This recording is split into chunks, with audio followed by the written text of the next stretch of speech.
The diffraction grating sorts light by wavelength, rather like a prism, yet it is flat. It has many lines that alternate between transparent and opaque. Thus it is like having a large number of closely and evenly spaced slits. When light shines on the grating from the left, each opening acts as a source of wavelets that is capable of interfering constructively or destructively with its neighbors. The light falling on the screen to the right show as isolated points of high-intensity constructive interference separated by vast areas of destructive interference. Constructive interference occurs when each path to the screen differs by one full wavelength from the neighboring paths. Mathematically, this condition is met when d sine theta is equal to m times lambda, where m is an integer. Since the spacing d is small, 1/750,000th of a meter, the angles for constructive interference are quite large. No small angle approximations will work here, so we get the angle from the inverse tangent of the distance along the screen from the central bright spot, y, divided by the distance from the grating to the screen, L. Knowing y, L, and d allows us to determine the wavelength of the light, lambda. This picture shows the laser light striking the grating. If you mark the central bright spot and the two first-order maxima on either side, you can measure y as half the distance separating the two side maxima. Remember that L is measured from the grating to the screen. We can use a CD as a type of reflection grating.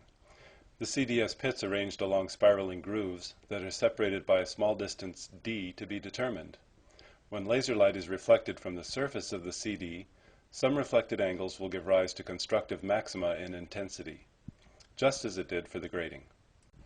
Place the laser at a height such that its beam will strike the CD at a point where the grooves are oriented vertically. Place the screens where they will catch the reflected light. Stand the CD up using the slotted foam. Take some care to send the direct reflection straight back at the laser.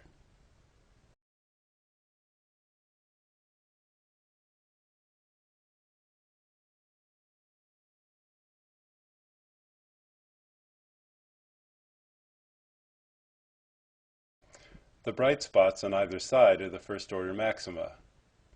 Measure the distance L from the CD to the screen, and measure the distance between the two wide spots. Divide this distance by 2 to get the value of y. Use the wavelength L and y to get the groove spacing on the CD. The double slit has only two somewhat closely spaced sources of coherent light that interfere with one another. Maxima in intensity occur again whenever d sine theta equals m lambda.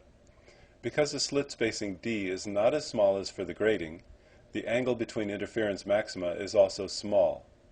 Now we can use the small angle approximation such that the sine of the angle is close to y over L. The wavelength lambda equals d times y divided by L. The setup is similar to that for the grating, except the distance L must be larger to make y measurable.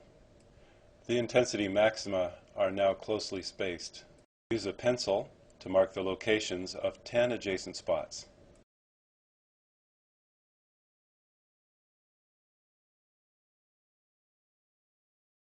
Measure the complete distance and divide by 10 to get y. Light passing through a single slit interferes with itself in a process called diffraction. Minima in the intensity pattern occur when there is destructive interference between sources separated by only half the slit width. Thus, a over 2 sine theta equals m lambda over 2. The 2's cancel and the angle is small, so we find that the slit width a is a product of lambda times L divided by y. We set it up as for the double slit, with L quite large. Locate the two dark spots on either side of the central bright spot. From y, L, and the wavelength of the laser, determine the slit size, A. When light shines through a circular aperture, a circular diffraction pattern of concentric rings is formed. The angle in radians of the center bright circle is given by 1.22 times the wavelength divided by the diameter of the aperture. A similar diffraction pattern emerges when light strikes a collection of randomly placed circular obstacles. We will place lycopodium spores on a microscope slide and shine a laser through. The angle is found from the ratio of the radius of the bright spot r divided by L. Knowing the wavelength of the light, we can determine the diameter of the tiny spores. Dip the slide into the powder to give it a light coating of spores. Place the slide in the slotted foam. Shine the laser through the powder, and the diffraction pattern is viewed on the distant screen.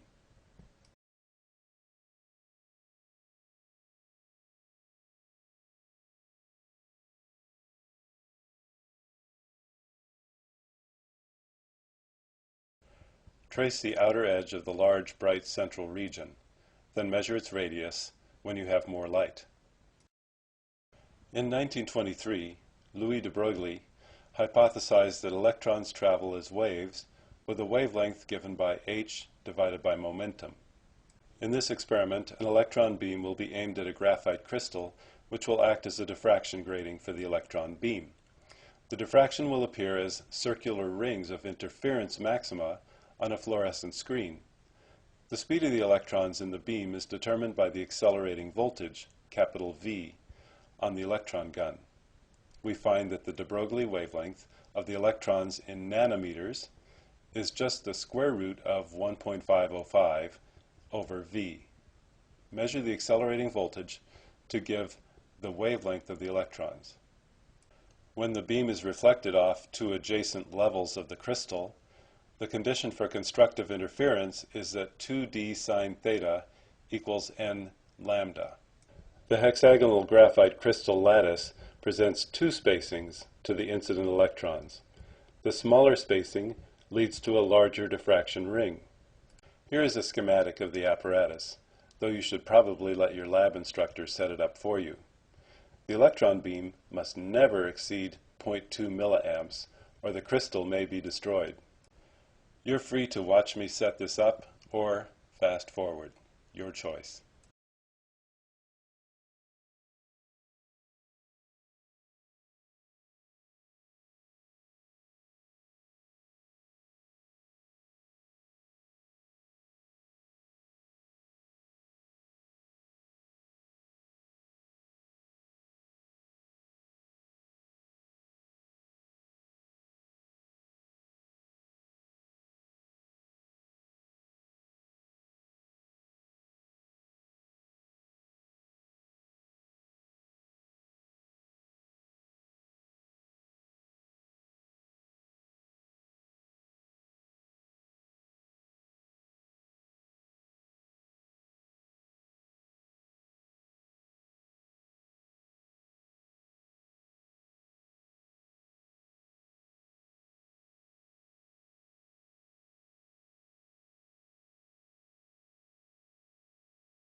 The angle for constructive interference is determined by measuring the radius r of the diffraction ring and the distance L from the graphite crystal to the screen. Because this is a reflected beam, it suffers a reflection of 2 theta. You may just use a ruler to measure the radius of the outermost ring.